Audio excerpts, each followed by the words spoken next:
আপনি সামান্য কিছু সম্পদের মালিক হইলে এখান থেকে জাকাত দিতে হবে, শরীয়ত কিন্তু এটা বলে নাই। একটা স্ট্যান্ডার্ড আছে, এই মানে গেলে দিবেন। সেটা কত? সেটা গোল্ড আর সিলভার দিয়ে রাসূল সাল্লাল্লাহু আলাইহি ওয়াসাল্লাম দিয়েছেন। তো এখন আপনি কোনটা ধরে দিবেন? কেউ বলে গোল্ড দিব, কেউ বলে রূপা দিব। এখন আমি কি বলি? আমি আপনাদেরকে সাজেস্ট করবো আপনারা রূপারটা ধরবেন। অল্প আসুক না, ধরেন আপনার 1000 টাকা জাকাত আসছে, তা আপনি যদি 1000 টাকা জাকাত দেন, এটা আপনার হৃদয়ে একটা প্রশান্তির কারণ হবে না যে আমি সম্মানিত জাকাত দাতা, আলহামদুলিল্লাহ। এবং এত বড় একটা ফরজ ইবাদতের লিস্টে যে আপনি ঢুকতে পারছেন, এটাও তো কম কিসে, কি বলেন? ফরজ হওয়ার শর্ত আছে, এই শর্তগুলো আমরা শুনব। 5টা শর্ত। প্রাইমারি শর্ত হচ্ছে নেসাব পরিমাণ সম্পদের মালিক হওয়া, আর এটা হাওলানিল হাওল, 1 বছর থাকা। এগুলো হচ্ছে প্রাইমারি শর্ত। আরও 3টা সেকেন্ডারি শর্ত হচ্ছে আল মিলকিয়া, পূর্ণ ওনারশিপ থাকা, আর জিয়াদা, এটা আপনার অতিরিক্ত টাকা এটা হওয়া, আর হচ্ছে আদামুদ্দুয়ুন, ঋণ না থাকা। এই 5টা শর্ত আমি ব্যাখ্যা করলে আপনি বুঝবেন। 1 নম্বর হচ্ছে নিসাব পরিমাণ সম্পদের মালিক হওয়া। আপনি সামান্য কিছু সম্পদের মালিক হইলে এখান থেকে জাকাত দিতে হবে, শরীয়ত কিন্তু এটা বলে নাই। সুবহানাল্লাহ। আপনি জাকাতের নিয়ম শুনলে দেখবেন যে ইসলাম কতটা ব্যালেন্সড। একটা থ্রেশহোল্ড আছে, একটা স্ট্যান্ডার্ড আছে, এই মানে গেলে দিবেন। সেটা কত? সেটা গোল্ড আর সিলভার দিয়ে রাসূল সাল্লাল্লাহু আলাইহি ওয়াসাল্লাম দিয়েছেন। কারণ তখন গোল্ড আর সিলভারের কয়েন ছিল, মুদ্রা ছিল। আগে কিন্তু সোনা আর রূপা দিয়েই মুদ্রা বানানো হতো, পরে এটা পেপার মানি শুরু হয়েছে, কাগজের টাকা। তো একটা হচ্ছে দিনার আর একটা দিরহাম। তো রাসূল সাল্লাল্লাহু আলাইহি ওয়াসাল্লাম যে থ্রেশহোল্ড বেঁধে দিয়েছেন সেটা হচ্ছে 7.5 তোলা স্বর্ণ বা 52.5 তোলা রূপা। আই রিপিট, এটা সবাই জানেন আশা করি, যে 7.5 তোলা স্বর্ণ আর 52.5 তোলা রূপা। আধুনিক সময়ে গ্রাম দিয়ে দোকানদাররা হিসাব করে, তো গ্রাম দিয়ে যদি আপনি বুঝেন তাহলে 85 গ্রাম স্বর্ণ অথবা 595 গ্রাম রূপা, এটা হচ্ছে থ্রেশহোল্ড নিসাব। অথবা এর সমপরিমাণ অর্থ, ক্যাশ টাকা যদি আপনার কাছে থাকে, তাহলে আপনি নিসাবের মালিক হয়েছেন। যেদিন আপনি এই নিসাবের মালিক হবেন, ওই দিনটা আপনি ডায়েরিতে টুকে রাখবেন। কারণ এটা যদি 1 বছর আপনার কাছে এরকম থাকে, 1 বছর পরে যে আপনি জাকাত দিবেন, কিভাবে দিবেন আমি সামনে বলবো। তো এই নেসাব নিয়ে একটা প্রবলেম আছে। প্রবলেমটা হচ্ছে 7.5 তোলা স্বর্ণ আর 52.5 তোলা রূপার দাম কিন্তু এক না।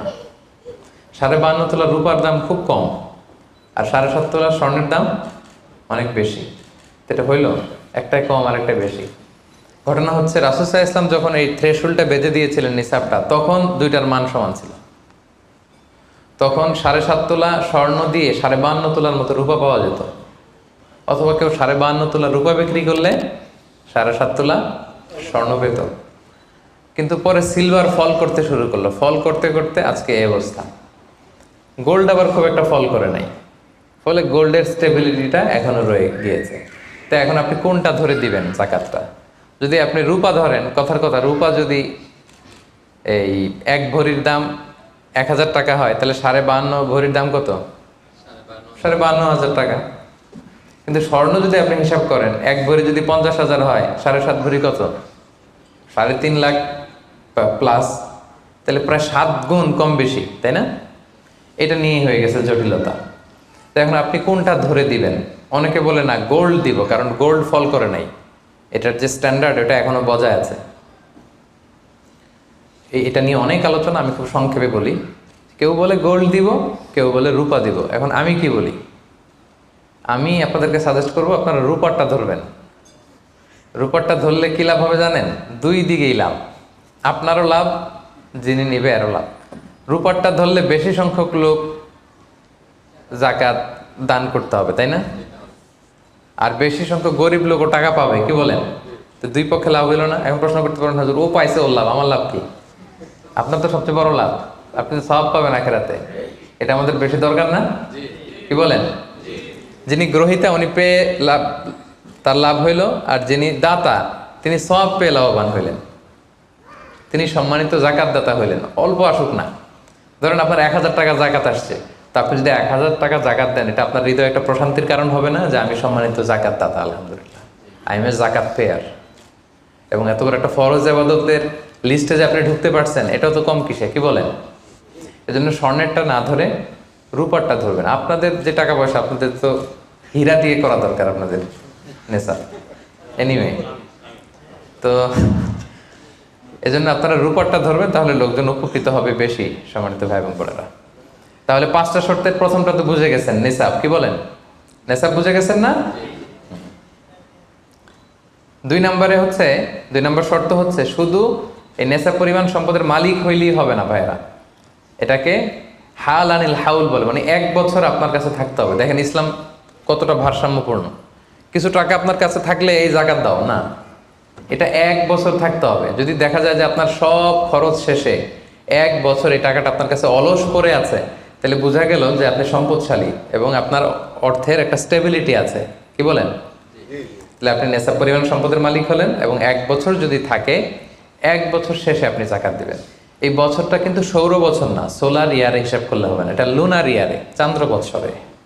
খেয়াল রাখতে হবে, সৌর বছর জানুয়ারি ফেব্রুয়ারি মাসের যে হিসাবটা, এটা 365 দিনে 1 বছর। কিন্তু যেটা লুনার ইয়ার, চন্দ্র বছর, এটা কতদিন 1 বছর কে জানে?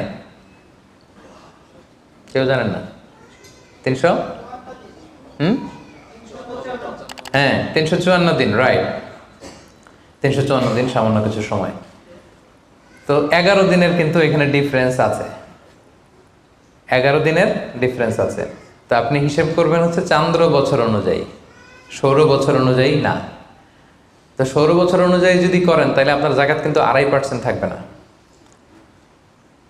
চান্দ্র বছর অনুযায়ী আপনার 2.5%, সৌর বছর করলে ওইটা 2.58% হয়ে যাবে। একটু বাড়বে না? কারণ কতদিন বেশি?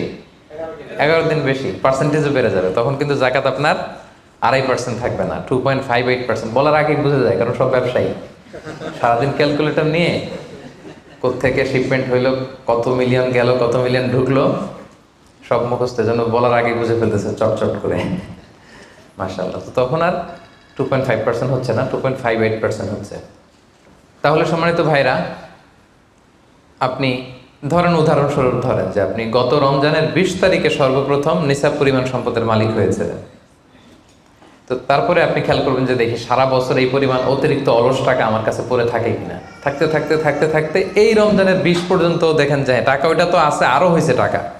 তো তার মানে আপনি এখন জাকাত দিবেন, যেহেতু নেসাবের মালিকও হয়েছেন, আবার পূর্ণ একটা চন্দ্র বছরও আপনার অতিক্রম করেছে, স্থায়ী হয়েছে, তখন আপনি জাকাত হিসাব করবেন। তাহলে 2টা শর্ত বুঝলেন না? 3 নাম্বার হচ্ছে ওনারশিপ। আপনার মালিকানা থাকতে হবে, যে সম্পদটা আছে খালি আপনার কাছে টাকা থাকলেই হবে না, এটা কমপ্লিট, আরবিতে তাসাররুফ বলে, কমপ্লিট ওনারশিপ আপনার থাকতে হবে। এখন একজনের আমানতের টাকা আপনার আছে, ওইটা আপনি জাকাত দিতে পারবেন? একজন 5 লাখ টাকা আমানত রাখছে, আপনি এটা জাকাত দেওয়া শুরু করছেন, হবে? সেটা তো উনি জাকাত দিবে, এটা তো আপনার আমানতের টাকা, এই টাকা তো আপনার বুঝাই দিতে হবে। তো আমানতের টাকা কিন্তু কমপ্লিট ওনারশিপ আমার থাকে না, এটার হিসাব আমি করবো না। তো এটা বুঝে গেলেন।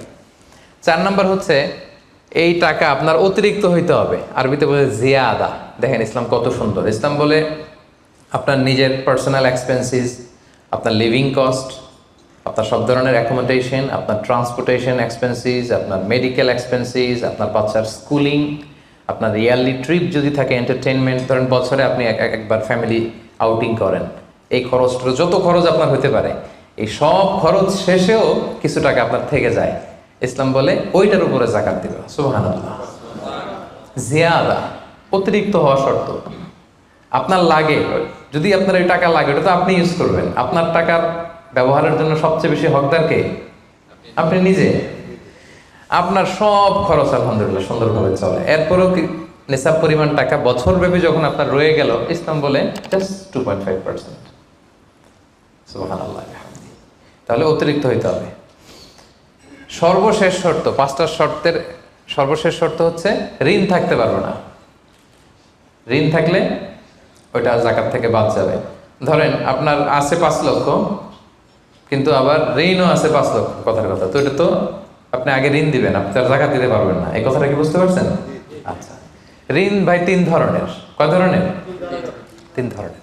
একটা হচ্ছে আপনার একবারে পরিশোধ করতে হবে, এরকম ঋণ থাকে না, যে আমি মুরাদ ভাইয়ের কাছ থেকে 1 লক্ষ টাকা নিলাম, আজকে আমার জাকাতের হিসাব করার ডেট, তো 1-2 মাসের মধ্যে টাকাটা দিতে হবে। তো তখন এই যে 1 লক্ষ টাকা উনি পাবে, এই টাকাটা আমি বাদ দিব আমার অন্যান্য অ্যাসেট থেকে, বাদ দিয়ে যদি দেখি যে না তারপরেও জাকাত হয় দিব, আর না হলে দিব না, কারণ এটা একবারে দিতে হবে। ওনার বলছে যে 1 লক্ষ আমি একবারে দিয়ে দিব আপনাকে 1 মাস পরে, এইভাবে ঋণটা নিয়েছিলাম। তাহলে কিছু কিছু ঋণ আছে একবারে পরিশোধযোগ্য, ওকে, এটা জাকাতের ক্যালকুলেশন থেকে বাদ যাবে। কিভাবে বাদ যাবে আমি ক্যালকুলেশন করে দেখাবো।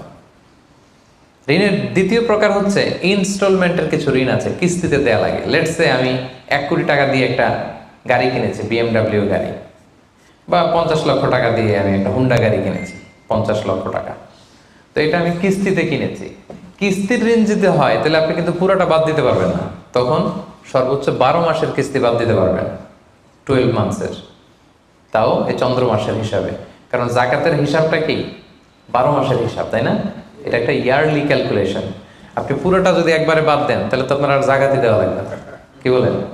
বাংলাদেশে অনেক বড় বড় সিআইপি ব্যবসায়ী আছে, ওনারা হাজার হাজার কোটি টাকা ব্যাংক থেকে ব্যবসায়ের কারণে ঋণ নেন এবং ওনাদের ঋণ খেলাপি হয়। তো ওনারা যদি বলে হুজুর আমার তো ঋণ আছে, তো উনি আর জাকাত দিবে কি? ওনারই তো আমার জাকাত দেওয়া লাগবে এখন। কি বলেন? এরকম বড় বড় সিআইপিরা যদি ঋণের দোহাই দেয়, উনি আর জাকাত দিবে কি? উনি তো ঋণী। তাহলে ওনারই কিছু জাকাত আমাদের দেওয়া লাগবে, কারণ আমরা জাকাতের 8টা খাতের মধ্যে একটা পড়েছি, বল গরিমিনা। কি বলেন? ঋণগ্রস্ত ব্যক্তিকে জাকাতের টাকা দিয়ে হেল্প করা যায়, তো উনি আর দিবে কি? ওনারে দিই আমরা। ওই ঋণ বাদ দেওয়া যাবে না। ইনস্টলমেন্টের ঋণ হইলে 12 মাসের, আর ওইরকম ঋণ খেলাপি 1000 কোটি টাকা, এগুলো বাদ দেওয়া যাবে।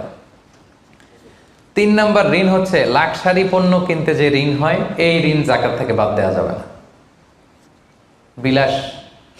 বিলাসিতামূলক কিছু যদি আপনি কিনেন, আপনি একটা লাম্বরগিনি কিনলেন 10 কোটি টাকা দিয়ে, এটা আপনি জাকাত থেকে বাদ দিতে পারবেন? পারবেন না। তাহলে লাক্সারি আইটেমের যে ঋণ, এটা বাদ দেওয়া যায় না। তাহলে ঋণের ব্যাপারটা পুরোপুরি বুঝে গেছেন না? এই 5টা শর্ত যদি থাকে আপনার মধ্যে পাওয়া যায়, অর্থাৎ আল্লাহ তাআলা আপনাকে একটা নিসাব পরিমাণ সম্পদের মালিক বানিয়েছেন, এটা আল্লাহ তাআলা পুরো 1 বছর আপনার এই পরিমাণ টাকা আপনার মধ্যে স্টেবল ছিল এবং এটার পূর্ণ ওনারশিপ আপনার আছে, এবং এটা আপনার সব খরচের অতিরিক্ত, এবং সবশেষে এটা আপনার ঋণের বাইরে।